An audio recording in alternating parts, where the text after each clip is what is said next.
Hello and welcome to the Art Salon. Today we have Stephen Bishop, a very talented man that I've known for a few years now, quite a few years. Welcome, Stephen, welcome.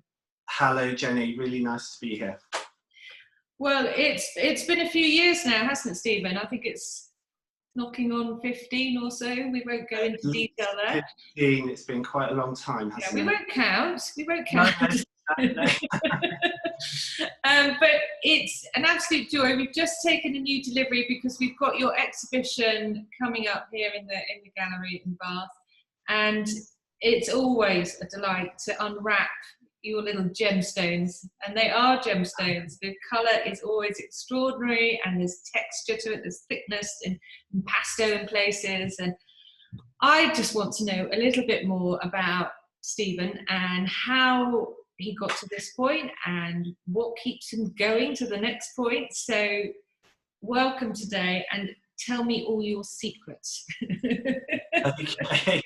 Well, I've got one or two secrets, but painting wise, a lot of it is to do with my love of nature, love of the sea, love of visit. Particularly enjoy getting outdoors and working, but it's also mixing memory as well as what's happening today, so it's more than just a kind of snapshot. Yes, and talking of memories, let's just wind back the years a little bit, because I happen to know that you've always made marks, whether it was maybe with a biro age 6 to a paintbrush age 26. You've always mark made, and you've developed over the years. I mean, since I've known you, colour's always been a strong point. But take me back, Stephen, take me back to where did this all come from? Well, initially, in fact, my mother had the idea that I was going to be an artist even before I was born. She decided on my name as being Stephen John Bishop, spelt with a PH, because she thought it looked artistic. So I think I was kind of predestined. Then going on from that, my dad brought lots of paper home from the office and pens, lots of felt tips and things. And my brother and I would just spend hours and hours drawing. So it all sort of started there, really. Wow. And so, I mean, were you one of those nightmare children at school that was always doodling and drawing and not really concentrating on your physics? So was it something that... Yeah, actually, that does remind me. I can remember we had like certain kind of projects and there'd be an art element to it. And I always seemed to get the job of doing the drawing side, and the rest of the gang would be doing the words and everything. So I got a bit typecast early on. Well, no bad thing, no bad thing. So did that then take you to art college? Have you been sort of formally trained in some form of the arts? Yeah, it did. I mean, up until going to art college, actually, it was still a bit in the balance. I was very keen on biology and marine biology in particular, and science interested me a lot as well as drawing. But my brother, who was 3 years older than me, went to art college, and I saw the kind of life he was having, and that attracted me. You've been influenced by that big brother, have you? Yeah, for sure. And we're both still artists now. So. But you didn't read fine arts, did you, at college? But it was quite an important time for you. Yeah, I did art and design at Maidenhead College of Art, well, Berkshire College of Art and Design as it would have been. And it was important in that the first year of foundation was good, learning all the different craft sides, drawing sides. But by the end of my time there, I knew that I actually wanted to be a fine artist rather than an artist where you had to follow someone else's brief. So that blank canvas was important to you? Yeah, totally. For me, it's all about that challenge of you've got a blank canvas and it's you and the canvas, and how good are you? What can you do? And unless you actually go through that and try to make that your living as well, it's a different kind of ballgame, really. It is, isn't it? I mean, it's all very well painting, and it's a completely different matter for someone wanting that painting on their wall, and it's very difficult to make a professional life as an artist. Enough money to pay for the baked beans, as it were. It's a difficult path, and you have to be pretty determined and focused. Yeah, I definitely say, that's right, you've got to be kind of determined. I've always had that sort of dogged determination. I think that's something which has come from my family.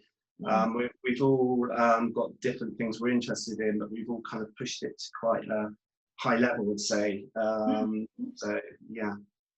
So you live and work on the south coast of England, and that landscape, that light, influences you in all sorts of ways, you know, professionally, and obviously you have a strong emotional connection to your place, as it were, and that does come through in your work. It is, you know, you can see what you're painting. It's not so abstracted that you can't, I mean, you do actually do a very abstracted works, but you can make it out. But there is a real expressionistic quality to your work. There is an emotional link. So what is it about Dorset, and why is it that you feel the need to develop your voice with Dorset in mind? Yeah, no, it's a really good question. I mean, Dorset, the love of Dorset, again, goes back to family, goes back to being, when I was very young, when I was a toddler, holidays, we would come to Dorset, and I fell in love with it as a young child, and that's always stayed with me. Then, after my time at art college, and I'd left, I was living in London, and the city wasn't really where I felt at home. And basically taking my guide from people like Van Gogh, who work from nature directly, that really appealed to me. And Dorset is a place that I feel very strong emotional sort of connection with, and that's really what I've been developing ever since. And in terms of how you approach that blank canvas, I know that you paint on plan. You know, that's your sort of dominant, your default position, as it were, because I think you quite like to be outside and you like to be immersed in your scenery. But how do we get to the point of that? Is there a lot of sketches? Do you go on a lot of walks? I mean, how do you get to the point of getting to the canvas? If you see, what's your inspiration? What's your drive? Yeah, well, I will take the canvases outdoors with me, and I will often take more canvases than I can sort of conceivably use. And my technique's developed where, in more recent times, instead of having like a spare palette, for example, I will mix my paint directly onto the canvas, which I find a much more immediate sort of technique, and it kind of shows you a bit of the side story to the development in some ways. So rather than having a separate palette, you've kind of got the palette as part of your painting, if that kind of makes sense. So that's one of the methods I do use. And do you sketch, or do you like to go out and just deliver straight from the landscape, as it were? Do you do preparatory works, or, I mean, what is it? How do you approach it? Yeah, well, it's developed actually. When I first started many moons ago, I would always kind of sketch, maybe in a sketchbook. Then I would sketch, developed where I just sketch actually directly onto the canvas, or sometimes on the back of the canvas. But now it's very rare that I do any sketching. I think because I've been doing it so long, I've got my own kind of language and response, and I go straight in. So it's immediately whacking out areas of colour and tone, and then pushing it around as the painting progresses. So your technical process now is very well developed, that frees you up to work quite instinctively. Yeah, I would say actually being instinctive is like a sort of key word from my point of view. It's very much about that sort of intuitive response to landscape and place and where you are as a human being in that. So tell me a little bit more about that. I mean, in this one behind me, we've got a girl in a yellow dress who looks like she's having fun. She's exploring. She's being curious. What is it about the human element of your paintings that you are trying to explore? Yeah, I mean, figures come and go in my landscape. For many years, I would never put any figures in, and then they became a big thing, and now it sort of alternates. With that particular painting, it was just something about this girl in the yellow dress, the blue of the sea, the green seaweed, the sort of the ways the colours obviously kind of mix. Something about it just grabbed me, and that's what that's the way I choose my subject matter. something just kind of grabs you like an intuition and you just follow it. Sometimes it works and sometimes it doesn't. That's the artist's life, isn't Yeah. it? But your figures are often, and pieces that I've had in the past and sold in the past, the figures are sometimes quite almost ethereal. I mean, they're real, they're there in your landscape, but there's a sort of passing quality to them almost, or there's some historical symbolism that you might bring into a picture, or it's not romanticized. Your paintings aren't sentimental, they're not like that, but there is an element of humanity rather than that specific person. Does that make sense? Yeah, no, I totally see what you're getting at there. No, that is something that does kind of is a concern of my work. It's a feeling of place, of people being sort of transient in that, you know, almost like we're kind of like flowers that we have our day and then we go back, but then there's more flowers coming up, and it's that kind of cycle. And I think it's because I'm looking back to my own childhood. I've got a young boy of my own. It's that sort of continuity. So it's all of that kind of strong feeling that you have, and I don't want it just to be like one frozen moment. It's not about being frozen at all. No, you know, we are very small on this planet, are we not? Which we've discovered in 2020 quite succinctly. But I think even when there aren't figures, I mean, let's take this landscape here, those rutted marks, as it were, or the pathways that the humans have created, that there's still the presence of the human or the animal life or whatever it is. There is still elements of that, even when you don't specifically show a person. Actually, just looking at the images on the screen there, I mean, what does occur to me actually at this point is that in some way, I think all of my work in some way is a kind of portraiture in a sense. You know, it's about people. It's about, like you say, people that have made their mark on the landscape, and even where their mark isn't necessarily obvious, in some sense, I may be saying something about kind of revealing myself through the way the one below that with flowers coming up, and that it's about your state of being as well. So in that way, it's a kind of portrait, although it's a abstracted kind of landscape at the same time. No, there's a narrative, I think, isn't there? There is a narrative within it, and whether it is, I mean, the flowers here, they're very dominant, but they're actually quite fragile. We know those flowers to be fragile in real life, and a big strong wind or a tractor going through and you're done, sort of thing. Yes. And it is the blessing, that momentary blessing that we all have.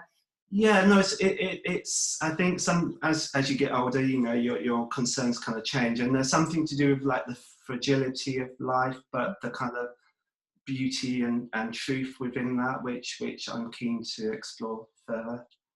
And I think, I mean, it won't be completely obvious to viewers on the screen, but one thing that I've always really enjoyed about your painting, whether there's people in it, or, I mean, I think I remember doing I had a fairground one with some historical images, but the paintings have their own energy, and it's not just because of your ability with colour, but it's also sometimes they're pretty thick with paint.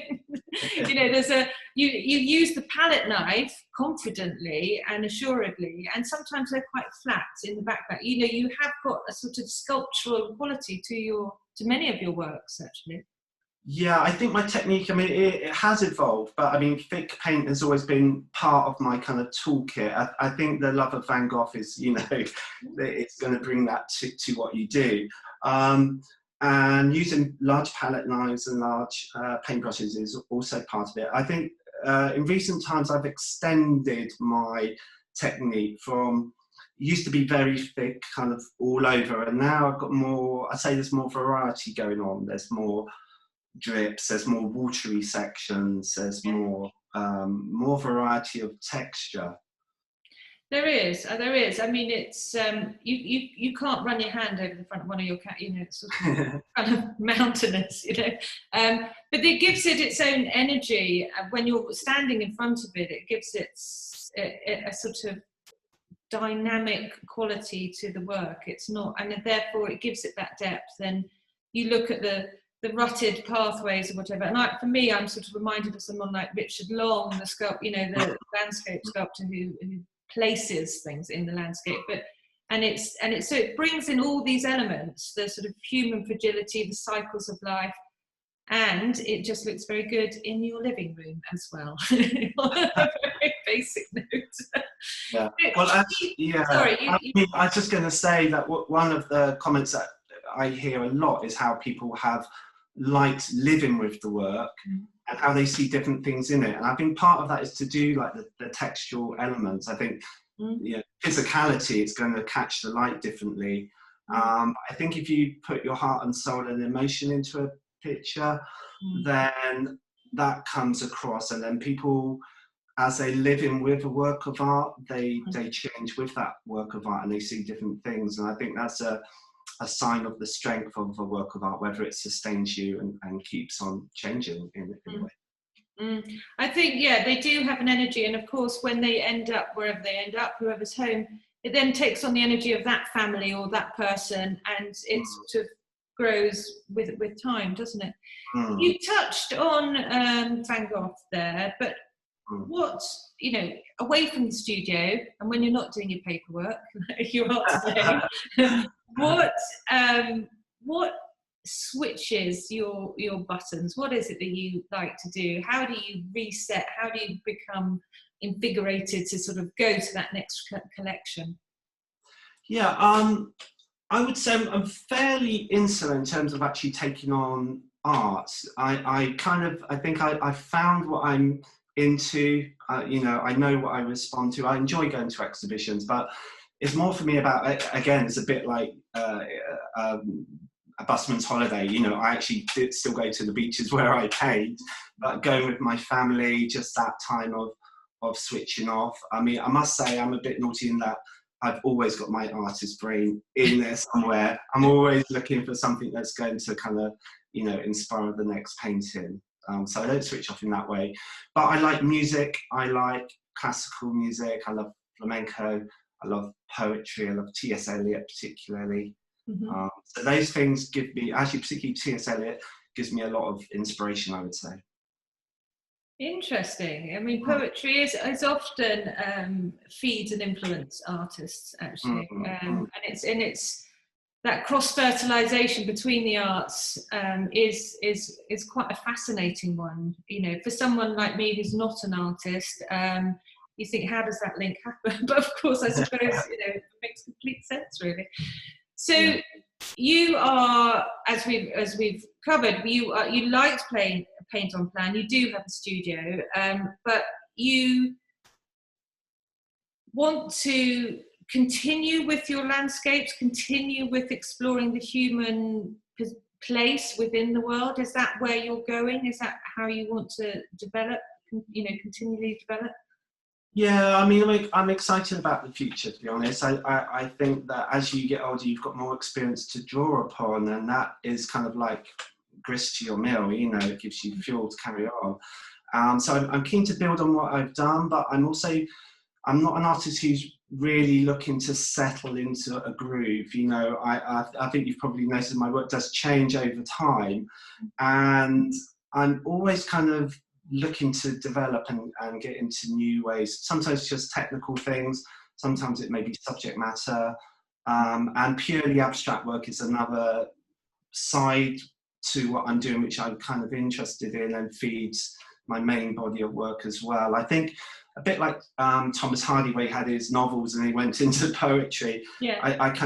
I see there is a kind of like lyrical quality to what I do, it's hung on something which you can tell what it is. But then I'm also very much drawn to a kind of esoteric, poetic side, which for me almost feels like you don't want the subject matter to be too obvious. You want it to be dreamy and ethereal. So that's something I've always been very much drawn towards, but I think you can't just jump in and be like an abstract painter overnight. It's got to be something that's real and honest. So I feel that's a development I maybe will have in the future. Yes, because I think, you've always been an accomplished colourist painter for all the years that I've known you, but you've developed the narrative, and often it's very nuanced, as in this one, and sometimes a little more obvious, like the one behind you right now with all those lovely stripy shirts, having fun in the meadows. But I mean, I can see that might be a way that's going to become, and that nuance is very difficult to build in. You know, it's very easy to put a figure in. It's very hard to nuance it, isn't it? It's yeah, I think that's true. When you take out the kind of subject matter totally, you're in another kind of realm, you know.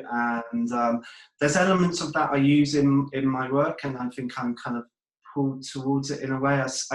I see it as like a kind of pure form of painting, but again, you've got to be the artist that you are, and this is what I am at the moment.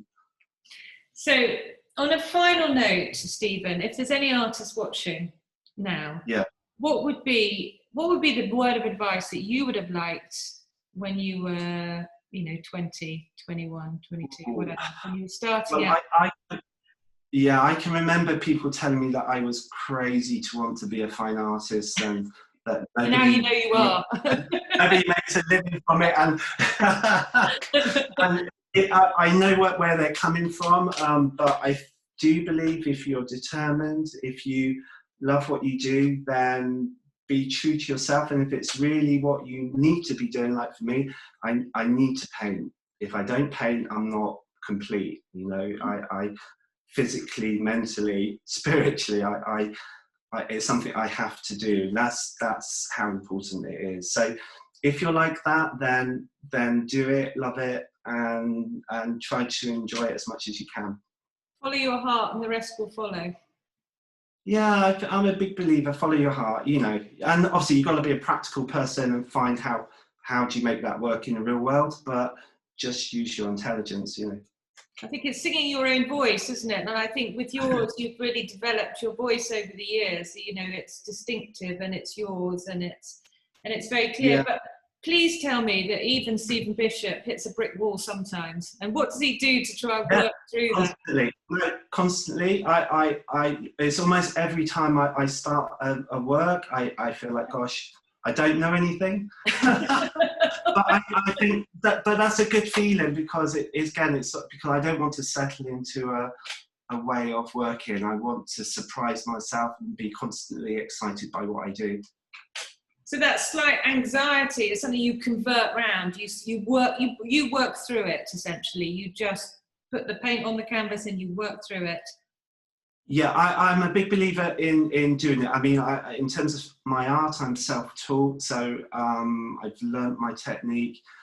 You do get blocks and time, but I think it maybe you just need a break. You need to find that inspiration. You need to remember why you doing it. And like for me, I'm not doing it for money. I'm doing it, like I say, because I have to do it.